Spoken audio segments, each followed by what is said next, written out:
Right. Mining in Nigeria currently contributes less than 1% of the country's GDP, with significant mineral reserves across the country. Many still say this is highly untapped. The rekindled Ministry of Solid Minerals Development intends to increase the role of the sector in the nation's economy. And for a look at how junior miners are faring in this context, we are joined on the line by Ayoma Goodwill. He's a managing director at Rhodium, of course a miner looking for deposits of quite a few minerals in northern Nigeria. Ayoma, it's good to have you on our show. I heard it's a tough terrain right now in the north, and perhaps that's the biggest challenge facing miners, junior miners of course, really hit by the development, the terrorism, the insecurity that we're seeing in the north. How are you faring in that context right now? Oh, well, it's not been easy facing the same thing other mining companies are facing at the moment. The insecurity, well, is not something we can control, but all we can do is pray, liaise with the local community people, and assure them of what we are doing there is for their own good, benefit. We employ the locals, and by this way, they are able to at least protect what we are doing in their area. We also talk to the chiefs, the district heads, and show them our cooperation and ensure that their community is benefiting from what we are doing. For example, sometimes we contribute to the building of their mosque, their schools, their health centers. So this way they see us as God sent, and right. This way we're able to resist attacks.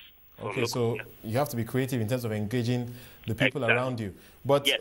There are other things going on in that sector. A key law in 2011 really put the investors on their toes. Now there is a law that if you fail to develop your mine, you will be your license will be revoked very quickly.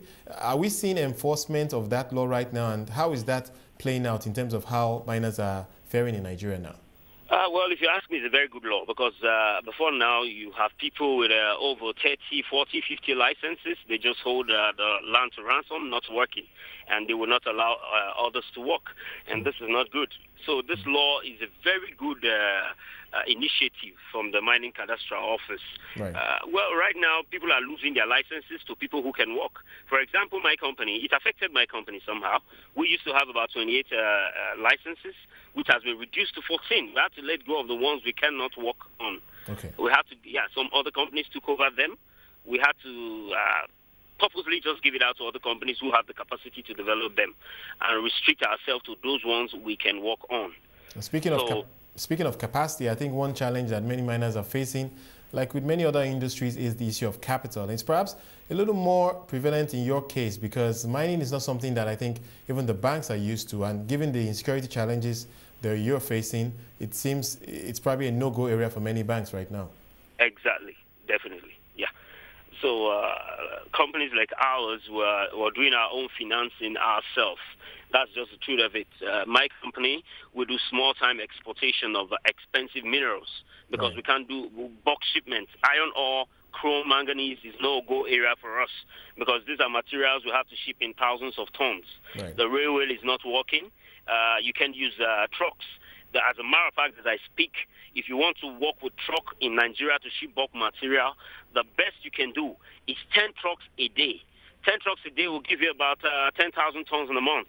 Right. This is almost not even reachable. It's something that is not real. I don't even think you can get to 10,000 tons a month.